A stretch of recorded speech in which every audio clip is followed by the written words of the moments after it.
नमस्कार सर्वांना, मी मनीषा तुमचं सर्वांचं स्वागत करते माझ्या चॅनलमध्ये. तर हा माझा पहिलाच व्हिडिओ आहे, तर सर्वांनी सपोर्ट करा आणि काही चुकलं तर माफ करा. तर आज मी दाखवणार आहे भरल्या कारल्याची भाजी. तर सर्वात आधी मी इथं पाणी घेतलेलं आहे आणि त्यात 2 चमचे मीठ टाकलेलं आहे. मीठ व्यवस्थित मिक्स करून घ्यायचं आहे.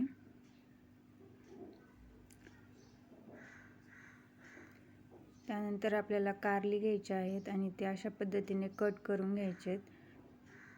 तुम्ही तुमच्या आणि करू शकता, तुम्हाला जसे हवेत तसे आकार. तर मी इथं अशा पद्धतीने कारली कट केलीत आणि आपल्याला त्याच्यामधला बिया पण काढून घ्यायच्या आहेत, कारण आपण मग त्यात शेंगदाण्याचा कूट बनवणार आहोत. तर आपण कारली कट करून घेतलेली आहेत आणि त्यामधील बी काढून घेतलेला आहे. त्यानंतर त्याला अर्ध्या तासासाठी मिठाच्या पाण्यामध्ये ठेवायचं आहे आणि त्यानंतर आपल्याला शेंगदाणे घ्यायचे आहेत. एकदम कमी आचेवरती भाजून घ्यायचे आहेत खरपूस. आणि त्यासोबत आपल्याला खूप सारा लसूण आणि कोथिंबीर घ्यायची आहे. याला बारीक वाटून घ्यायचं आहे आणि त्यामध्ये आपल्याला जिरे, हळद, लाल तिखट आणि कांदा लसूण मसाला घालायचा आहे आणि चवीनुसार मीठ घालायचं आहे आणि ते मिक्स करून घ्यायचं आहे. तुम्हाला पाहिजे असेल तर थोडं पाणी टाकून तुम्ही मिक्स करू शकता. पाण्याचा जास्त वापर करायचा नाही आहे, थोडं थोडं पाणी घालून मिक्स करायचं आहे. अशा पद्धतीने बघू शकता. आणि हे सारण आपल्याला कारल्यामध्ये भरायचं आहे.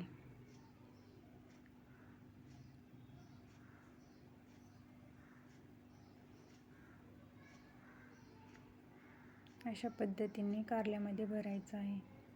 कारली मी कापण्याच्या आधी स्वच्छ धुवून घेतलेली होती. तुम्हाला पाहिजे असेल तर तुम्ही परत धुवून घेऊ शकता, मी तशीच घेतलेली आहेत. तुम्ही अशा पद्धतीने कारल्याची भाजी कराल तर बिलकुल कडू होणार नाही. अशा पद्धतीने सर्व कारले आपण भरून घेऊ. सारण थोडंसं जास्तच करायचं आहे आपल्याला.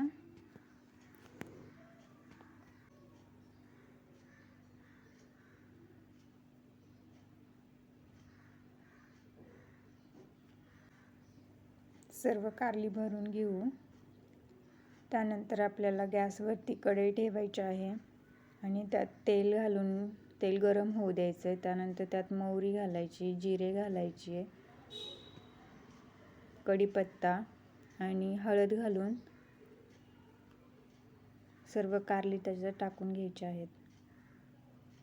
हळद आणि कारली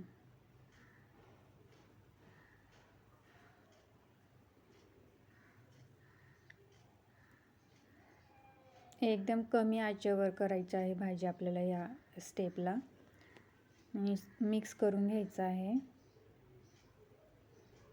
व्यवस्थित मिक्स केल्याच्या नंतर आपल्याला त्याच्यावरती 5 मिनिट झाकून ठेवायचं आहे.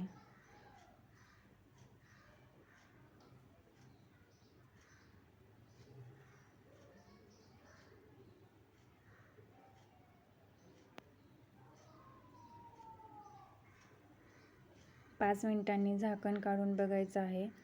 परत व्यवस्थित मिक्स करायचं आणि त्याच्यात चवीनुसार वरतून थोडी लाल तिखट आणि कांदा लसूण मसाला घालायचा आहे. तुम्हाला कमी तिखट लागत असेल तर तुम्ही नाही घातला तरी पण चालेल. इथे मी 1 चमचा वरतून परत घातलेला आहे आणि जे सारण उरलेलं होतं ते परत त्यात घातलं आहे आणि व्यवस्थित मिक्स करून घ्यायचं. मिक्स केल्याच्या नंतर त्यात आपल्याला गरम पाणी घालायचं आहे, थंड पाणी नाही घालायचं. तुम्हाला रस्सा जास्त हवा असेल तर तुम्ही पाणी जास्त घालू शकता. मला जास्त नको होता त्यामुळे मी पाणी कमी घातलेलं आहे आणि झाकण ठेवून कारलं शिजून घ्यायचं आहे. बघू शकता इथे आपली कारल्याची भाजी तयार आहे. वरतून थोडीशी कोथिंबीर घालायची आहे आणि आपली कारल्याची भाजी तयार आहे.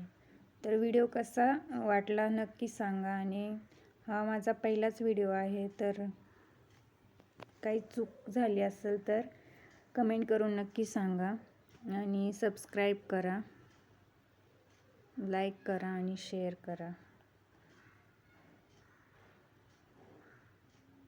आणि ही भाजी ज्वारीच्या भाकरीसोबत खूप छान लागते. तर इथं मी काकडी, भात, भाकरी आणि भाजी घेतलेली आहे.